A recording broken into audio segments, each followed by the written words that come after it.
विसरतो डॉक्टर बाबासाहेब आंबेडकर, तसेच आपल्या सर्वांचे कल्याणमंत्र प्रयत्न बहुजन महासंघाचे संस्थापक बनके उपेंद्र संघरक्षित यांना सर्वप्रथम आपण अभिवादन करूया आणि आजच्या ह्या आपला जो वर्ग आहे त्या विषयाची सुरुवात आपण करूया।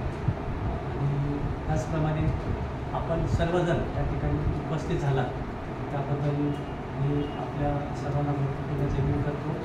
त्याचप्रमाणे विलास कांबळे यांनी आजच्या वर्गाची सुरुवात आणि तयारी आणि आपणही काही मित्र त्यांच्या मदतीला असेल त्यांनी केलेले आहे, त्यांचं देखील मी धन्यवाद व्यक्त करतो। तर आपल्या सर्वांना माहीत आहे की ह्या आपल्या मुंबई केंद्राच्या वतीने या ठिकाणी आपण नवीन अभ्यासक्रमाला सुरुवात केलेली आहे आणि तो अभ्यासक्रम म्हणजे काय?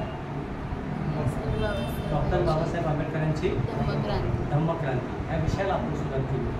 आणि खरंच या अभ्यासाविषयी बोलायचं झालं तर डॉक्टर बाबासाहेब आंबेडकरांची धम्मक्रांती ही जी धम्मक्रांती आहे किती महान आहे नाही का? ती म्हणजे व्यक्तिगत आपल्यापासून तर संपूर्ण जगाला किती महत्त्वाचे आहे याचं जे काय ज्याला आपण म्हणू शकतो की विवेचन आहे याचा असं म्हणू शकतो की याचा जो काय अभ्यास आहे याचं जे काही चिंतन आहे ते जे काय बनके उपेंद्र संघरक्षितांनी त्यांच्या लेखामध्ये त्यांच्या पुस्तकामध्ये केलेलं आहे ते जर आपण वाचलं तर निश्चितपणे आपल्याला कळेल की बाबासाहेबांची जी काही धम्मक्रांती बाबासाहेबांनी जी काय केलेली आहे ती किती मौल्यवान आहे आणि किती महत्त्वाचे आहे। तर आपल्याला माहिती आहे की ह्या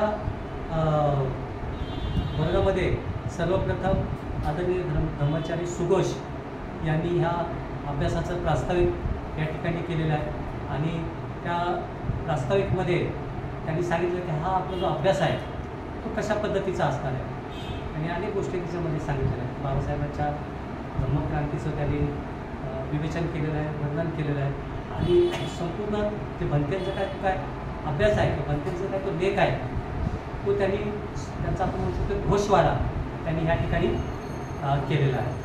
आणि त्याच्यानंतर आदरणीय धर्मचारी उदित कुमार यांनी नंतर मग जे काय दुसरं जे पुष्प आहे ते या ठिकाणी त्यांनी गुंफलेलं आहे आणि त्याच्यामध्ये बाबासाहेबांनी बौद्ध धर्माचा स्वीकार का केला हे जे काय पहिलं म्हणजे ह्या लेखामध्ये 3 प्रामुख्याने जे मुद्दे आलेले आहेत त्यातला जो पहिला जो मुद्दा आहे की डॉक्टर बाबासाहेब आंबेडकरांनी बौद्ध धर्माचा स्वीकार का केला आहे ठीक आहे याच्यावरती आदरणीय धर्माचारी उदित कुमार हे बोललेले आहेत। आणि ह्या दुसरा जो मुद्दा आहे तो दुसरा मुद्दा काय आहे तर ज्या सामुदायिक धर्म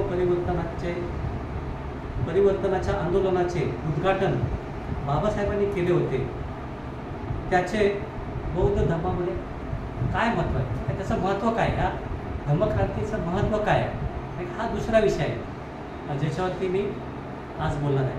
आणि तिसरा विषय आहे त्या आंदोलनाच्या समोर म्हणजे धम्मक्रांतीच्या आंदोलनाच्या समोर आज ज्या समस्या आहेत त्याचे मूळ कारण काय आहे हा तिसरा म्हणजे मुद्दा आहे याच्यामधला।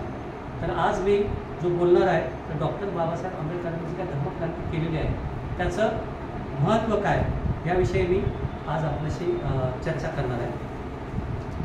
तर आपल्याला सर्वांना माहीत आहे की जेव्हा मागच्या वर्गामध्ये उदित कुमारांनी सांगितलं होतं की बाबासाहेबांनी बौद्ध धर्माचा स्वीकार का केला, बौद्ध धर्म का स्वीकारला किंवा दुसरा त्याच्यामध्ये अनेक उपप्रश्न आलेले आहेत की पहिली गोष्ट म्हणजे त्यांनी हिंदू धर्माचा त्याग का केला, बौद्ध धर्माचा स्वीकार का केला, ते मार्क्सवादी का झाले नाही, बौद्ध धर्माकडे का वळले, असे अनेक जे त्याला जे उपप्रश्न आहेत नाही का ते बरेचसे उपप्रश्न मला वाटतं आदरणीय धर्माचारी उदित कुमार यांनी केलेलं आहे। कारण त्याच्यामध्ये जर त्याचं विवेचन पाहिलं तर आपल्याला बाबासाहेबांची जी काही क्रांती आहे बाबासाहेबांची काही धम्मक्रांती आहे त्यातलं जे काही मूळ आहे ते आपल्याला लक्षात आल्याशिवाय राहणार नाही। म्हणजे गेल्या वर्गामध्ये जे काही उपप्रश्न होते की डॉक्टर बाबासाहेब आंबेडकरांनी हिंदू धर्माचा का त्याग केला, त्याच्यानंतर त्यांनी अन्य कोणत्या धर्माशिवाय बौद्ध धर्मच का निवडला हा एक प्रश्न आहे उपप्रश्न त्यातला आणि ते कोणत्याही धर्माशिवाय का राहू शकले नाही हा एक त्यातला एक प्रश्न होता। आणि चौथा जो प्रश्न आहे तो म्हणजे ते मार्क्सवादी का बनले नाही किंवा त्याचे अनुयायी ते का बनले नाही, आहे का. म्हणजे अशा पद्धतीने बोधिसत्व डॉक्टर बाबासाहेब आंबेडकरांनी बौद्ध धर्माचा का स्वीकार केला. भंतेने हे काय 4 उपप्रश्न खूप त्याला आपण असं म्हणू शकतो की मूलभूत अशा गोष्टी आहेत. जर आपण त्याचं चिंतन केलं तर आपल्याला खऱ्या अर्थाने बाबासाहेबांनी जर बौद्ध धर्माचा स्वीकार केला किंवा धम्मक्रांती जी केली त्याचं मूळ काय, नाही का, कशासाठी त्यांनी धम्मक्रांती केली हे आपल्याला कळू शकेल. एक साधारण जरी आपल्याला पाहायला गेलं तरी आपल्याला माहीत आहे की त्याची पार्श्वभूमी आपल्याला माहीत आहे. बाबासाहेबांनी बौद्ध धर्माचा स्वीकार का केला, ज्याप्रमाणे ह्या भारताची जी काय रचना आहे, जे काय ज्या प्रस्थापित जो काय धर्म आहे त्याची जी काय रचना आहे ती कशा पद्धतीने विषमतावादी आहे आणि कशा पद्धतीने एक मनुष्य म्हणून माणसाला स्वातंत्र्य, समता आणि बंधुत्व ह्या गोष्टी नाकारणाऱ्या आहेत किंवा एक मनुष्य म्हणून त्या माणसाचा विकास झाला पाहिजे त्याला अडथळा निर्माण करणारे अशा प्रकारची ही काय रचना आहे. आणि ही बाबासाहेबांनी त्यांच्या अनुभवातून आपल्याला माहीत आहे की त्यांचा अनुभव या ठिकाणी सांगितलेला आहे. आणि त्याचा उवाप तर आपण पाहायला गेलं तर अस्पृश्य मूळचे कोण, शूद्र पूर्वी कोण होते, नाही का, किंवा बाबासाहेबांचं काय म्हणू शकतो जाती निर्मूलन हे जे पुस्तक जर आपण वाचलं तर त्याच्यामध्ये बाबासाहेबांनी खूप चांगल्या पद्धतीने विवेचन केलेलं आहे. आणि मग आपल्याला कळेल की बाबासाहेबांनी जे काय हिंदू धर्माचा त्याग का केला ही गोष्ट आपल्याला माहिती पडेल, आहे ना. तर या गोष्टीमध्ये आपण जास्त जाणार नाही. आणि जी दुसरी गोष्ट आहे की ते कोणत्या धर्माशिवाय का राहिले नाही किंवा निधर्मी ते का राहिले नाहीत. तर आपल्याला माहीत आहे की बाबासाहेबांचा जो काय पिंड आहे तोच मुळात धार्मिक आहे, नाही का. आणि बाबासाहेबांचा विश्वास आहे की धर्माने माणसामध्ये विकास होतो. धर्म ही अशी गोष्ट आहे की जी माणसाला आवश्यक आहे. त्याच्याशिवाय जर माणूस नसेल, जर राहिला, जर निधर्मी राहिला तर काय होऊ शकतं याच्याशी त्यांनी सांगड घातलेली आपल्याला पाहायला मिळते. कार्ल जो मार्क्स आहे, कार्ल मार्क्स, त्याच्याशी सांगड त्यांनी घातलेली आहे, नाही का. कार्ल मार्क्स काय म्हणतात की धर्म ही आपुची गोळी आहे. आणि मग बाबासाहेब आपल्याला माहीत आहे की तिथे सांगड घालतात की धर्म नसेल तर माणूस काय असू शकतो, नाही का. म्हणजे धर्म फार महत्त्वाचा आहे आणि म्हणून ते निधर्मी राहिलेले नाही आणि म्हणून त्यांनी बौद्ध धर्माचा स्वीकार केलेला आहे. ही गोष्ट आपल्या लक्षात येते. आणि मग त्याच्यामध्येच मी हे उत्तर दिलं आहे की ते नाही का मार्क्सवादी का झाले नाही हे देखील त्याच्यामध्येच आहे. कारण मार्क्सवाद जो आहे काय करतो, ही गोष्ट मला तर कालच्या वर्गामध्ये म्हणजे तुम्हाला सांगितलं असेल की तो काय करतो की आपल्यावरती अन्याय होत असेल, नाही का, जो खालचा वर्ग आहे आणि वरच्या वर्गाकडून आपल्याला अन्याय होत असेल तर आपल्याला काय केलं पाहिजे, कोणताही साम दाम दंडभेद कोणताही वापर करायचा, पण ती गोष्ट आपण काय करायची, मिळवायची आणि त्यांची जागा आपण घ्यायची, आहे की नाही. आणि मग तिथे हिंसेचा वापर केला तरी चालेल. पण बाबासाहेब ते त्या ठिकाणी काय सांगतात, व हा जो वर्ग आहे जो त्या ठिकाणी बसला अशा पद्धतीने, मग हा का नाही त्या दुसऱ्या लोकांवरती अन्याय अत्याचार करणार, आहे का नाही. कारण त्या ठिकाणी नैतिकता नाही आहे. तुम्हाला माहिती आहे की जर मागे पिक्चर आला होता मुळशी पॅटर्न, माहीत आहे पिक्चर आला होता, शेतकऱ्यांच्या प्रश्नावरती पिक्चर होता आणि रिअल घटनेवरती तो फिल्म होता. त्याच्यामध्ये काय होतं की जो ज्याच्यावरती अन्याय झालेला आहे तो काय करतो, ज्याने अन्याय केला त्याला मारतो आणि तो त्याची जागा घेतो आणि पुन्हा तो काय करतो, तीच गोष्ट करतो जे त्याने केलेली असते, आहे ना. सर्वांच्या जमिनी तो हडप करतो दादागिरी करून, आहे ना, असं करतो आणि पुन्हा एक दुसरा त्याला मारतो. का मारतो, कारण त्याच्यावरती त्याने अन्याय अत्याचार केला म्हणून. ही घटना काय सांगते, तर अशा प्रकारे हा जो मार्ग आहे अशा पद्धतीने होतो. म्हणजे आपल्यावरती जो अन्याय अत्याचार करतो, आपण हिंसा करतो, त्याची त्याला मारतो आणि पुन्हा मग आपल्यावरती ज्यांनी अन्याय अत्याचार केला त्यांची आपण काय करतो, हिंसा करतो आणि मग पुन्हा तो आपली हिंसा करतो. अशा प्रकारे हा जो मार्ग आहे तो कसा आहे, धोकादायक आहे. आपण पाहू शकतो आता जे काय चाललेले आहे प्रकरण किंवा देशामध्ये ज्या काही गोष्टी घडतात त्याच गोष्टी घडतात, आहे ना. आणि म्हणून या ठिकाणी आपण पाहायला गेलं तर बाबासाहेबांनी त्यासाठी मार्क्सवादी जे तत्व आहे, मार्क्सवादीचा मार्ग आहे, त्याला साम्यवादाचा मार्ग म्हणतात, ज्याला कम्युनिझम म्हणतात, तो त्यांनी नाकारला आहे ना. येथे लक्षात तुमच्या ही गोष्ट आपल्याला स्पष्ट पाहिजे. कधी कधी काय होतं की धम्माविषयी चर्चा करताना, धम्माविषयी बोलताना आपल्या चळवळीविषयी बोलताना कधी कधी नकळत आपण त्या बाजूला झुकत जातो, ह्या गोष्टींमध्ये झुकत जातो. अरे आपल्या लोकांवरती अन्याय काय चालतो, असं घडतं तसं घडतं, आपण असं केलं पाहिजे, आपण तसं केलं पाहिजे नाही का. आणि त्याच्यातून मग आपण कधी कधी हिंसात्मक चळवळ आपली राबवतो. पण ही गोष्ट आपल्याला समजून घेतली पाहिजे. बाबासाहेबांचं तत्त्व काय, बाबासाहेबांनी धम्मक्रांतीचं तत्त्व काय, त्यांनी कशा पद्धतीने धम्मक्रांती केली आणि आपल्याला देखील त्याच मार्गाने धम्मक्रांती केली पाहिजे. तर ही गोष्ट मला असं वाटतं की पहिलं जे आपलं व्याख्यान आहे, बाबासाहेबांनी बौद्ध धर्माचा स्वीकार का केला, त्याच्यातून याची स्पष्टता आपल्याला आली पाहिजे. आणि नुसते आले नाही पाहिजे तर आपण देखील त्या मार्गाने चाललं पाहिजे. आणि नाहीतर आपल्याला धोका होतो. आपल्याला जर नीट गोष्ट कळलेली नाही तर आपण काय म्हणतो, आपण हे केलं पाहिजे, आपण ते केलं पाहिजे, आपण नाही का ठीक आहे विहारामध्ये आलं तर धम्म, पण बाहेर आहे ना, बाहेर तिथेच आपल्याला तसंच वागलं पाहिजे, असंच केलं पाहिजे, तसंच केलं पाहिजे, किंवा मग आपण हे पण केलं पाहिजे. म्हणजे हे काय जो संभ्रम आपल्यामध्ये निर्माण होतो, तो संभ्रमाची अवस्था त्या ठिकाणी भंते संघरक्षक आणि बाबासाहेबांची जी काही धम्मक्रांती आहे, ते पहिलं जे मुद्दा आहे त्याच्यामध्ये त्यांनी क्लिअर कट केलेलं आहे, तर हे कळणं फार आवश्यक आहे. ठीक आहे, मग आपण जायचं पुढे. काय याच्याविषयी काय अस्पष्ट आहे, तुम्हाला काय विचारायचं आहे?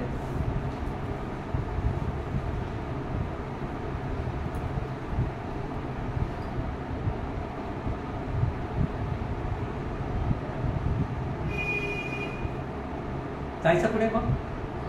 तर आता ज्या मुद्द्याकडे मी जाणार आहे, तो जो मुद्दा आहे तो म्हणजे काय, डॉक्टर बाबासाहेब आंबेडकरांनी केलेल्या धम्मक्रांतीचे महत्त्व, ह्या विषयाकडे आपण जाणार आहोत. तर ह्या विषयाकडे जात असताना भंते संघरक्षित ह्या पुस्तकामध्ये त्यांचा अनुभव सांगतात की जेव्हा ते 1957 ते 1967 ह्या कालावधीमध्ये भारतामध्ये फिरत होते नाही का, त्यावेळेस ते फिरत असताना, खास करून महाराष्ट्रामध्ये फिरत असताना, कारण महाराष्ट्रामध्ये जास्त बाबासाहेबांचे जे काही अनुयायी आहेत त्यांनी बौद्ध धर्माचा स्वीकार केला होता. आणि ते फिरत असताना ते विचारायचे, कोण लोक भेटायचे आपले लोक, तेव्हा ते विचारायचे की तुम्ही जे काय धम्मदीक्षा घेतलेली आहे, मग धम्मदीक्षा घेतल्यानंतर तुम्हाला कसं वाटतं नाही का, ते प्रश्न विचारायचे आपल्या लोकांना. धम्मदीक्षा घेतल्यानंतर तुम्हाला काय अनुभव आला किंवा तुम्हाला कसं वाटतं. आणि अशा पद्धतीने विचारल्यानंतर ते जे काही लोक असतील आपले नाही का, त्या कशा प्रकारे उत्तर देत होते हे आपण थोडंसं पाहूया. तर काय लोक उत्तर द्यायचे, तर ते काय म्हणतात की धम्मदीक्षा झाल्यानंतर किंवा आत्ता आम्हाला कसं वाटतंय, तर ते काय म्हणतात, आता आम्हाला मोकळं वाटतं. कसं वाटतं आम्हाला, मोकळं वाटतंय आम्हाला. दुसरं काय म्हणायचे की ही जी काय जातीची गुलामगिरी आहे, ह्या जातीच्या गुलामगिरीतून आता आम्हाला आमची सुटका झाली असं आम्हाला वाटतं. पुढे काय म्हणायचे ते की अस्पृश्यतेचा काय जो काय नरक होता, त्या अस्पृश्यतेच्या नरकातून आम्ही मुक्त झालो आहोत असं आम्हाला वाटत आहे. आणि पुढे म्हणतात की आम्ही मनुष्य प्राणी आहोत, आणि आम्ही कशा आहोत, स्वतंत्र आहोत, मोकळे आहोत. त्याचा अनुभव आम्हाला काय होतोय, आम्हाला आल्यासारखा वाटत आहे. आणि पुढे म्हणतात आपला विकास करून घेण्यास आम्ही मुक्त आहोत अशी आम्हाला वाटत आहे. आणि पुढे पुन्हा ते म्हणतात आपली प्रगती करून घेण्यास आम्ही आता मोकळे आहोत.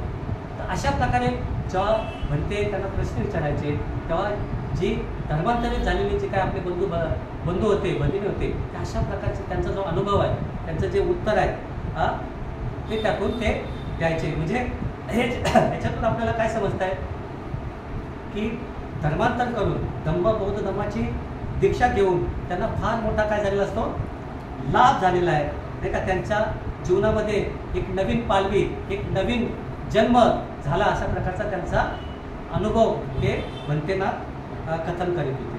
तर अशा पद्धतीने जे काय नाही का डॉक्टर बाबासाहेब आंबेडकरांनी जे काय धम्मक्रांती केली त्याचं जे काय महत्त्व आहे, त्यावेळी ज्यांनी धर्मांतर केलेलं आहे त्या लोकांच्या अशा फिलिंग्स आहेत नाही का. म्हणजे त्यांच्यासाठी ते कसं महत्त्वाचं आहे.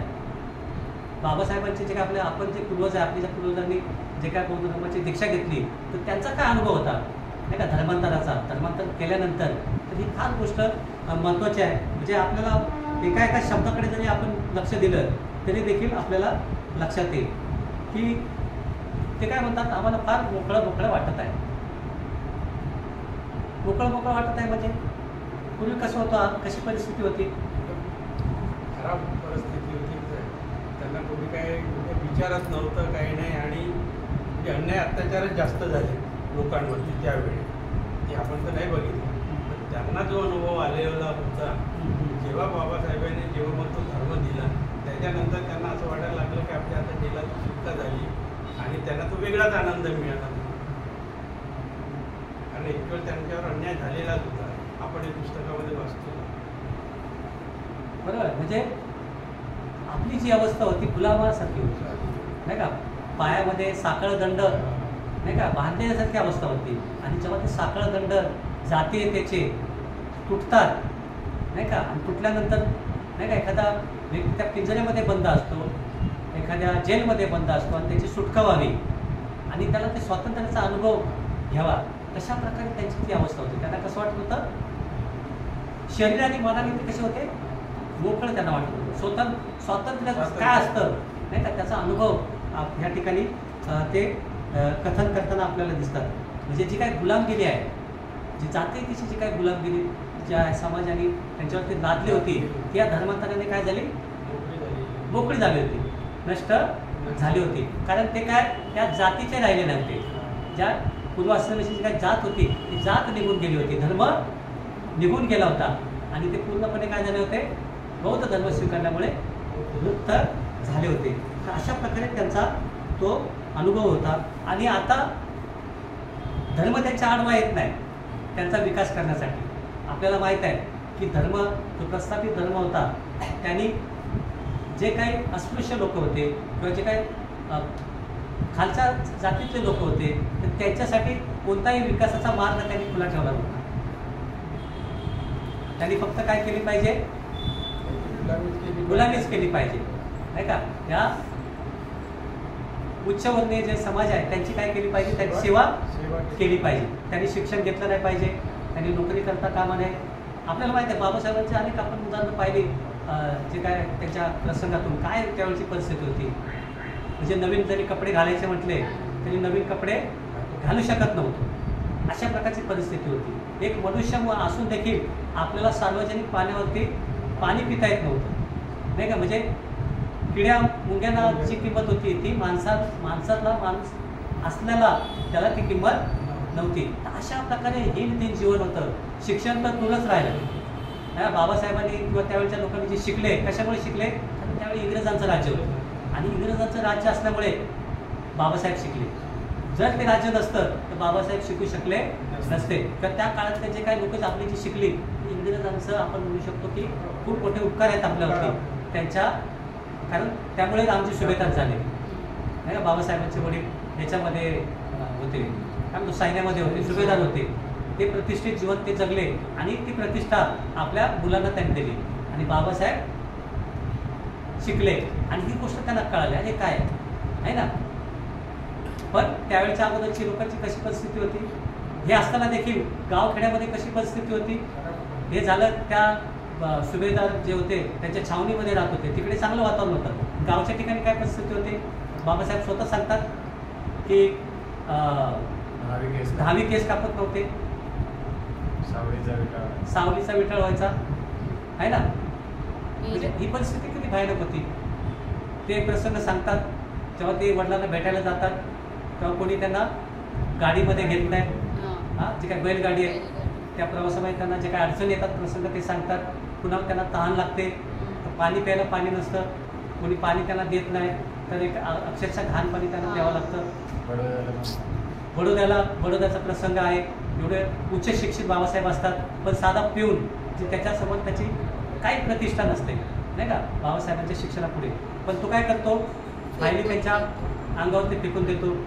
बाबासाहेबांना पाणी देखील पिण्यासाठी सांगतात की वेगळं तुम्ही घेऊन या, पाण्याला हात लावू देत नाही. शिवाय बाबासाहेब ज्या खोलीमध्ये राहत होते, कारण त्या ठिकाणी जातीयता होती तर ते पारसी म्हणून त्या ठिकाणी राहत होते, तर त्यांना त्या घरातून हाकललं जातं.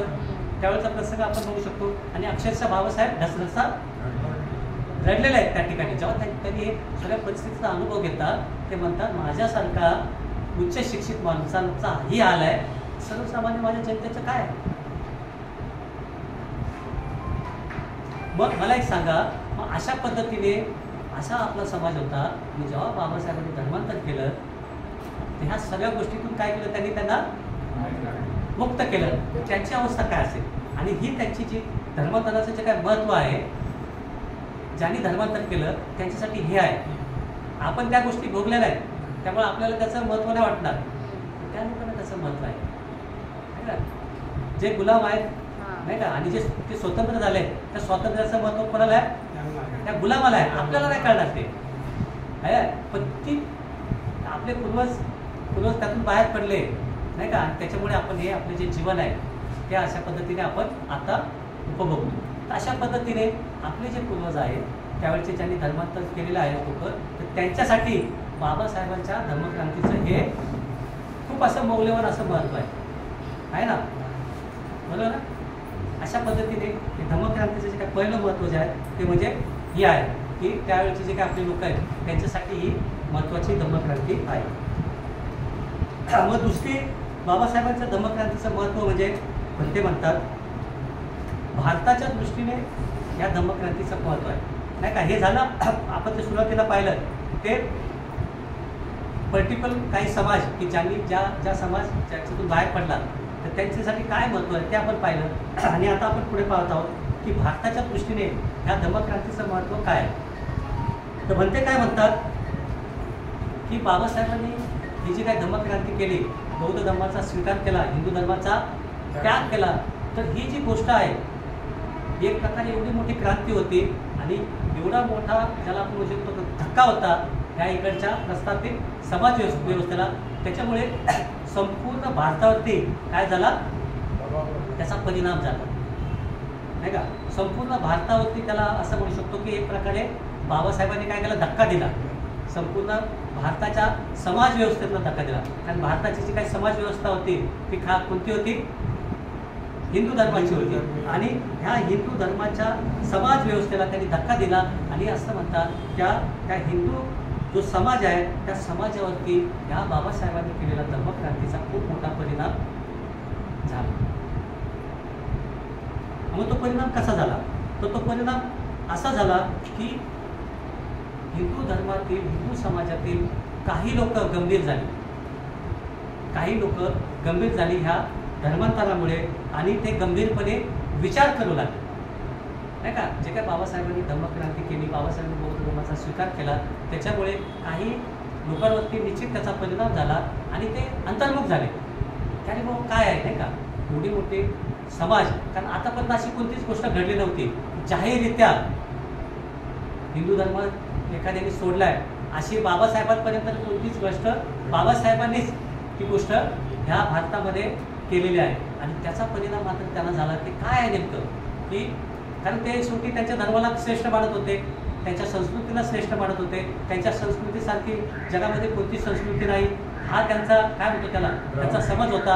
आणि अशा संस्कृतीतून एवढा मोठा वर्ग बाहेर पडतो, तर का बाहेर पडतो ह्या गोष्टीचा निश्चितपणे ह्या समाजातील काही लोक विचार करू लागले. ही गोष्ट फार महत्त्वाची बाबासाहेबांच्या या धर्मांतरामुळे घडलेली आहे.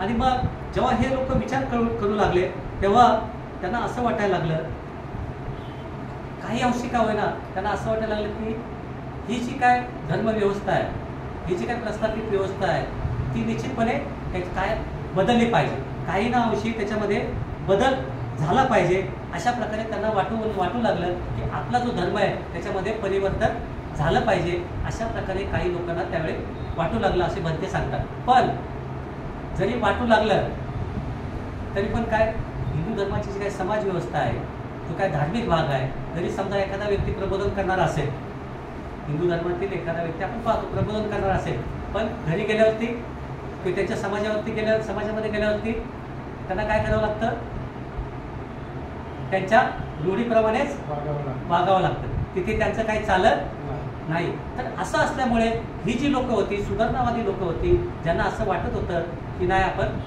काही अंशी वाटत होतं की याच्यामध्ये बदल झाला पाहिजे, या धर्मव्यवस्थेमध्ये बदल झाला पाहिजे, या समाज व्यवस्थेमध्ये बदल झाला पाहिजे, या जाती व्यवस्थेमध्ये बदल झाला पाहिजे.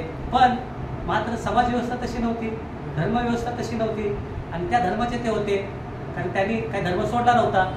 मग त्यामुळे काय झालं, त्याची द्विधा मनस्थिती झाली आणि ते काय झाले, कैचीमध्ये सापडले गेले, नाही का. म्हणजे ही गोष्ट त्यांना पटते, पण ही गोष्ट पण काही का असते ना, कारण त्याचे घटक होते, म्हणून त्या गोष्टीचा पण त्याच्यावरती काय होता, कळत नकळत त्यांचा प्रभाव होता आणि त्याच्यामुळे काय झालं, ते कैचीमध्ये सापडले आणि त्याच्यामुळे ते फार काय करू शकले नाही. पण निश्चितपणे हा देखील बाबासाहेबांच्या धम्मक्रांतीचा प्रभाव पडलेला पाहायला मिळतो असे म्हणते सांगतात.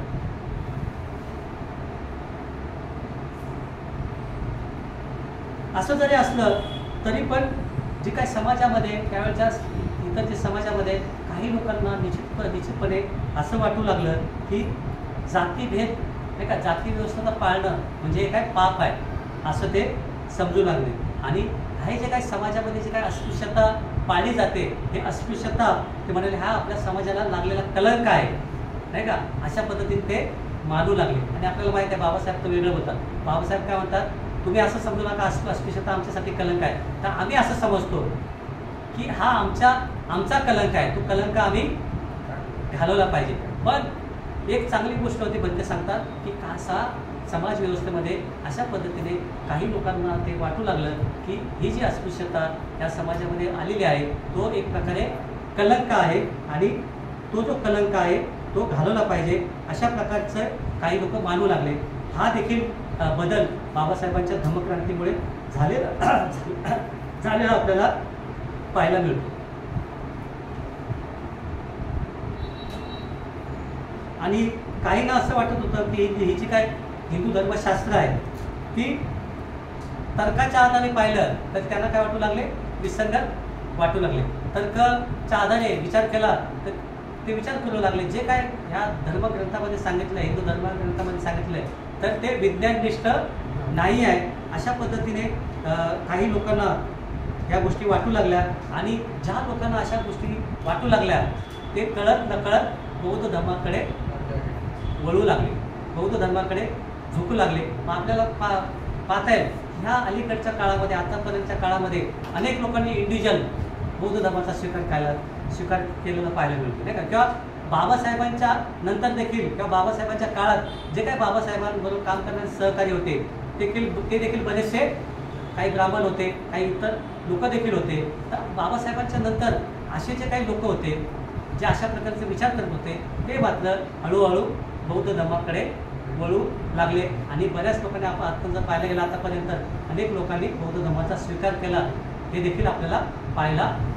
मिळतं.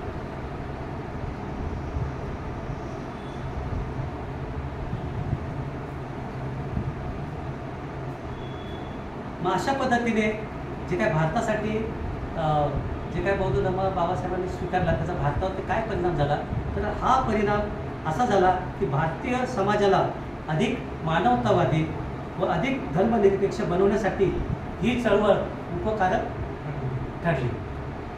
अशा प्रकारे म्हणते सांगतात की बाबासाहेबांच्या ह्या कृतीने भारतावरती खूप मोठा परिणाम झाला आणि त्याचे मी मगाशी म्हटल्याप्रमाणे आता देखील त्याचा आपण अनुभव घेत आहोत.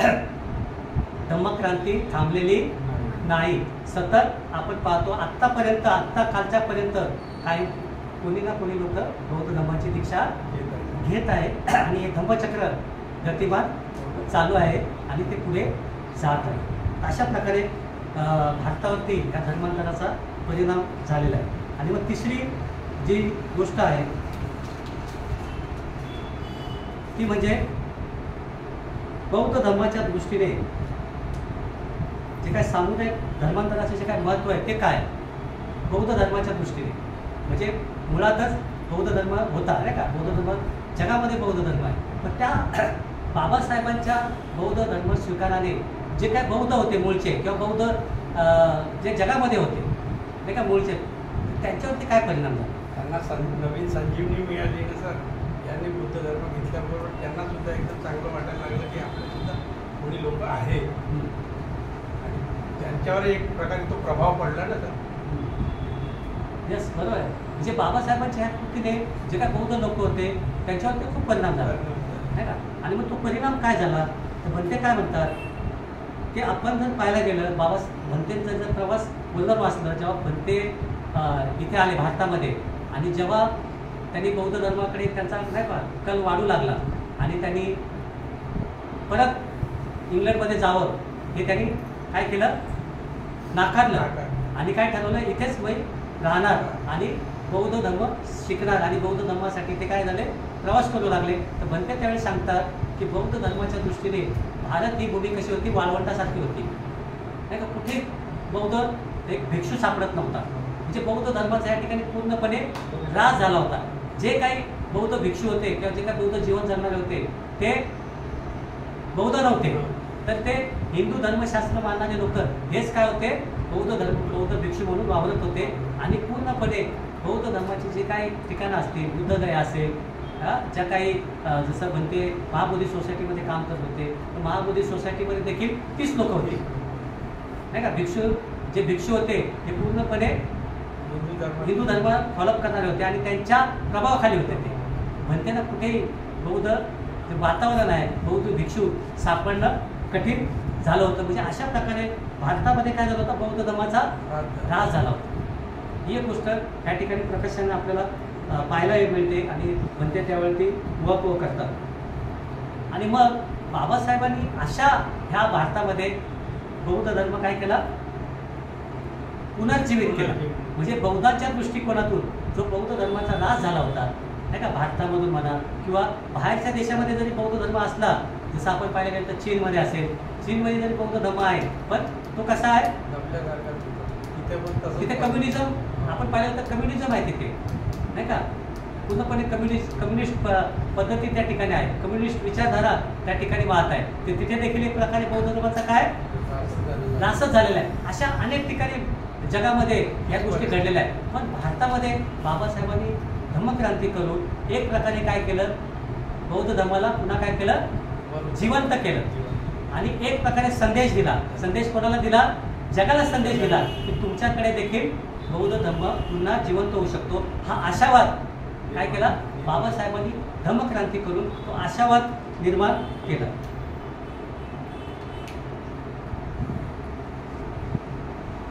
आणि मग हा जो बौद्ध धर्म आहे जो ऱ्हास झालेला बौद्ध धर्माचा आहे तो पुन्हा त्या धर्माचं चक्र गतिमान होऊ शकतं. अशा प्रकारचे बाबासाहेबांच्या कृतीतून त्यांनी जगाला ते दाखवून दिलं आणि बौद्ध धर्म पुन्हा पुनर्जीवित होऊ शकतो हा आशेचा किरण बौद्ध जगताला त्यांनी दिला.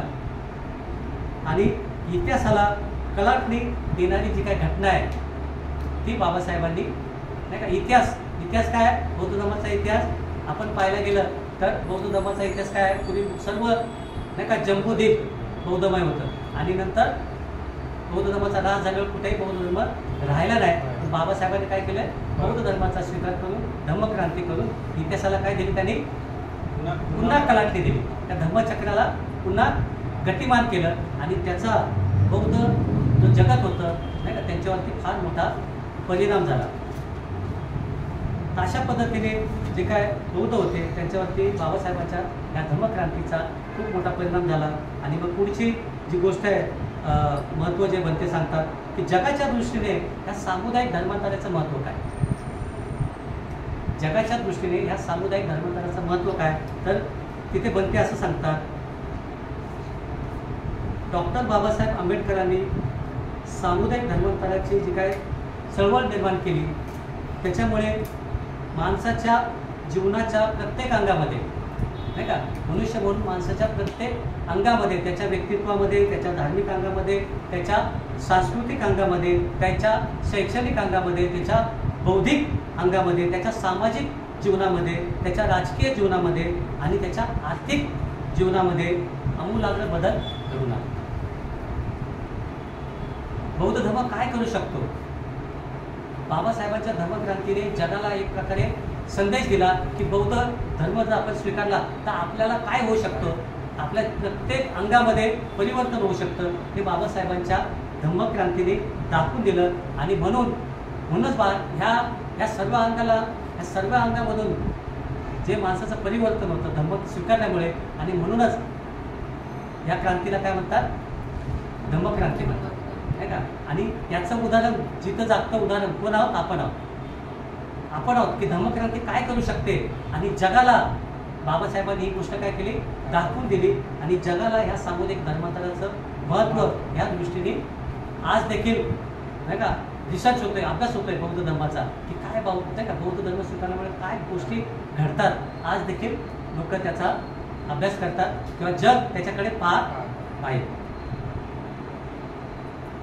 आणि म्हणून एक गोष्ट ह्या धम्मक्रांतीने दाखवून दिलेली आहे की सर्वांगीण सुधारणेचे आणि सर्वांगीण उन्नतीचे प्रतीक म्हणजे काय, बौद्ध धर्म आहे. जर बौद्ध धर्म आपण स्वीकारला तर आपला काय होणार, सर्वांगीण विकास होणार आहे आणि आपली प्रगती होणार आहे. धम्मक्रांती हे त्याचं प्रतीक आहे आणि जगाला नाही का याचं महत्त्व या धम्मक्रांतीने दाखवून दिलेलं आहे. आणि ह्या धम्मक्रांतीमुळे जीवनातील प्रत्येक अंगात माणूस यशस्वी होऊ शकतो हे जगाला बाबासाहेबांनी दाखवून दिलं ह्या धम्मक्रांतीच्या माध्यमातून. आणि एवढंच नाही तर संपूर्ण जगाला बाबासाहेबांनी काय केली, एक प्रकारची ही धम्मक्रांती करून दिशा दिली की आपल्याला कोणत्या मार्गाने गेलं पाहिजे. एक मनुष्य म्हणून जगत असताना आपला मार्ग काय असला पाहिजे. आपल्याला ऐहिक जीवन जगणारे आपण लोक आहोत, तर आपल्याला ऐहिक जीवनात बौद्ध धर्माचं काय महत्त्व आहे, आपलं ऐहिक जीवन कशा पद्धतीने चांगलं होऊ शकतं या बौद्ध धर्मामुळे. एवढंच नव्हे तर आपलं आध्यात्मिक जे जीवन आहे, आपलं जे नाही का आंतरिक जीवन जे आहे, तर ते देखील या बौद्ध धर्माने कशा पद्धतीने सुखी आणि संपन्न होऊ शकतं याच्या प्रकारची दिशा बाबासाहेबांनी जगाला दिलेली आहे. आणि आपल्याला माहीत आहे की सध्या जगामध्ये धर्मांतराची लाट निर्माण झालेली नाही का, अनेक राष्ट्र बौद्ध होत आहेत. आणि आपल्याला माहीत आहे ह्या आपल्या त्रिरत्न बौद्ध महासंघाच्या चळवळीमुळे आपण पाहतो की जगामध्ये किती लोक बौद्ध झालेले. आणि हे कशाचा परिणाम आहे, बाबासाहेबांच्या या धम्मक्रांतीचा परिणाम आहे. तर अशा पद्धतीने जे काय म्हणतेनं सांगायचं आहे की ह्या धम्मक्रांतीचा परिणाम कशा पद्धतीने झाला आहे, ज्यांनी धम्म घेतलेला आहे त्यांच्यापासून तर संपूर्ण जगावरती कशा प्रकारे या धम्मक्रांतीचा परिणाम झालेला आहे. मग आता हा परिणाम पाहत असताना मी पुन्हा आपल्याकडे असा प्रश्न निर्माण होतो नाही का, असा एक प्रश्न निर्माण होतो की धर्मांतराने दलितांना काय दिले. आता देखील हे प्रश्न निर्माण होतात कारण लोक धर्मांतर करतायत. अनेक लोकांना वाटतात, ओबीसी लोकांना वाटतं की बौद्ध धर्माचा स्वीकार केला पाहिजे. पुन्हा जे काय खालच्या समाजातले लोक आहेत त्यांना असं वाटतं की बौद्ध धर्माचा स्वीकार केला पाहिजे. पण प्रश्न काय निर्माण होतो, आपल्याला जे दिलं यांना काय मिळालं. ह्या धर्मांतराने काय परिवर्तन झालं, ज्यांनी धर्मांतर केलंय त्याच्यावरती काय फरक पडला, तर आपण बौद्ध धर्माचा स्वीकार केला पाहिजे. मग ती गोष्ट आपल्याला पुन्हा एकदा लक्षात घेतली पाहिजे. खरंच आपल्याला काय मिळालंय नाही का. आता धर्मांतर दलितांना काय झालं, ते दलित शब्द यासाठी वापरलेला आहे, पूर्वीचे लोक आहे का नाही, पूर्वीचे लोक जे अस्पृश्य लोक होते, जे खालच्या समाजातील लोक होते, ज्यांनी धर्मांतर केलं, तर अशा लोकांनी ह्या धर्मांतराने काय दिलं. तर ह्या गोष्टीविषयी जेव्हा मी पाहत होतो, वाचत होतो, तर मला जे काय लक्ष्मण माने आहेत, जे नाही का ज्यांनी उचलाकार आहेत नाही का, जे ज्यांना पद्मश्री पुरस्कार मिळालेला आहे.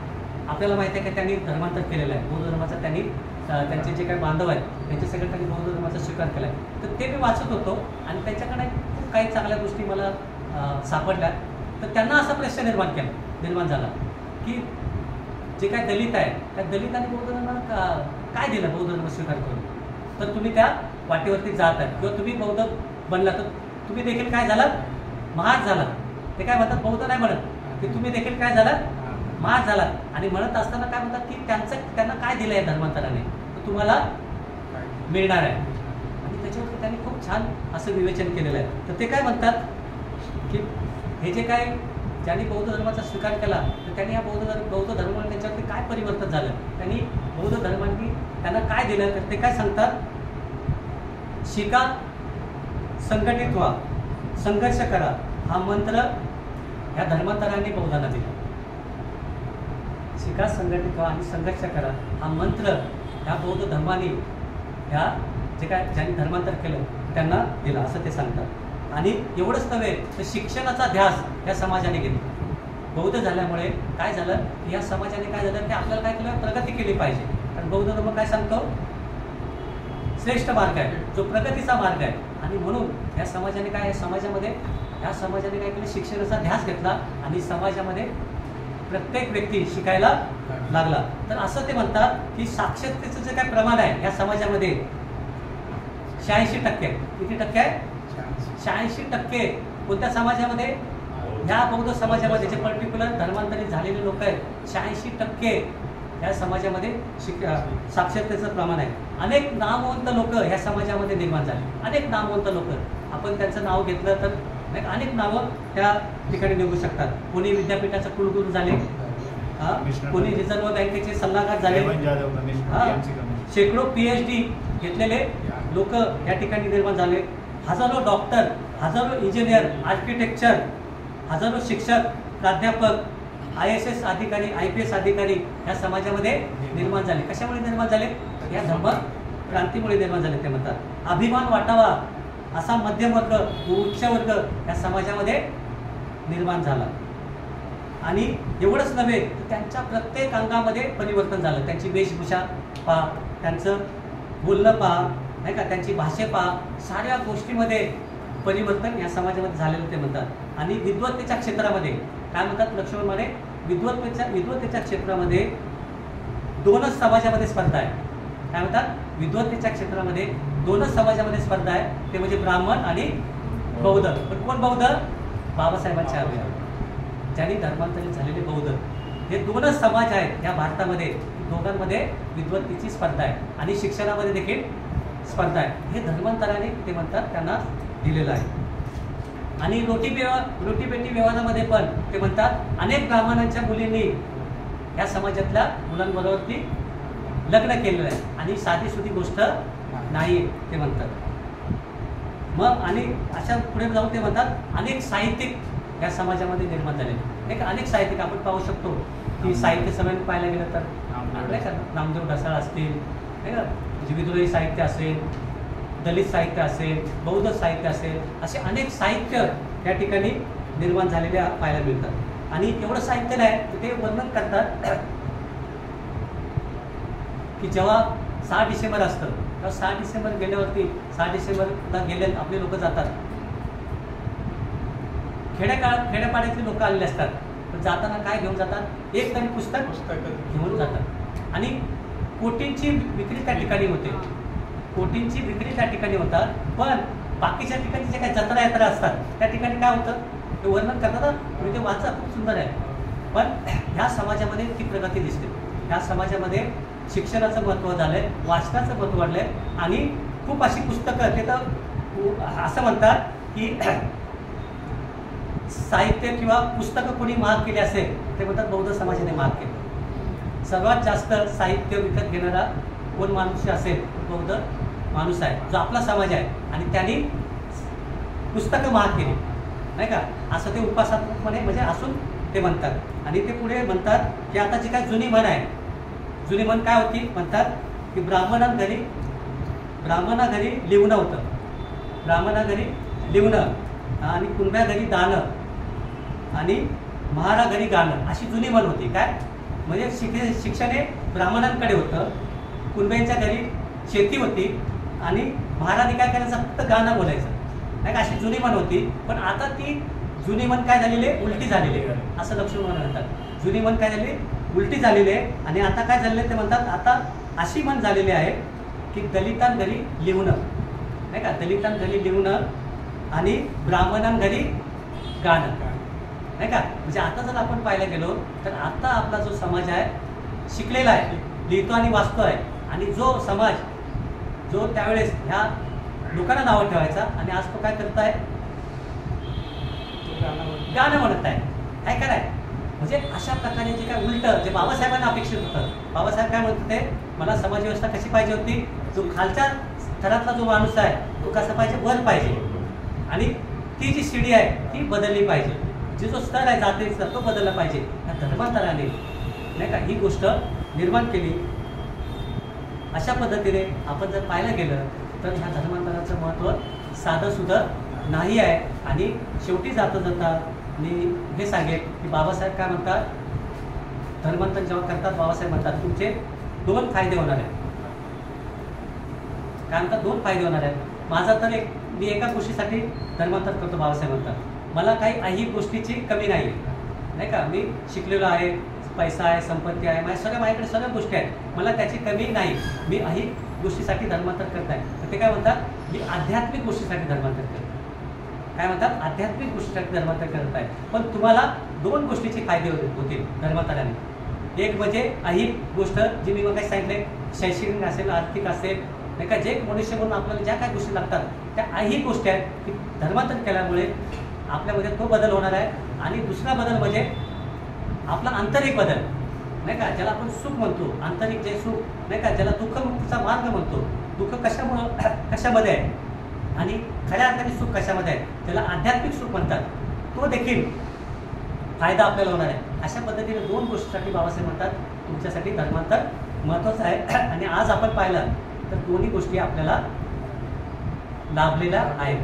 म्हणजे ऐहिक गोष्टी देखील आपल्याला बदल झालेला आहे आणि आपल्यामध्ये आध्यात्मिक देखील बदल झालेला आहे. तर अशा पद्धतीने डॉक्टर बाबासाहेब आंबेडकरांनी केलेल्या या धम्मक्रांतीचं महत्त्व या ठिकाणी आपण पाहण्याचा प्रयत्न केलेला आहे. आणि भंतेने खूप छान पद्धतीने आपण त्यांचं पुस्तक वाचलं, खूप छान पद्धतीने त्या गोष्टी सांगितलेल्या आहेत.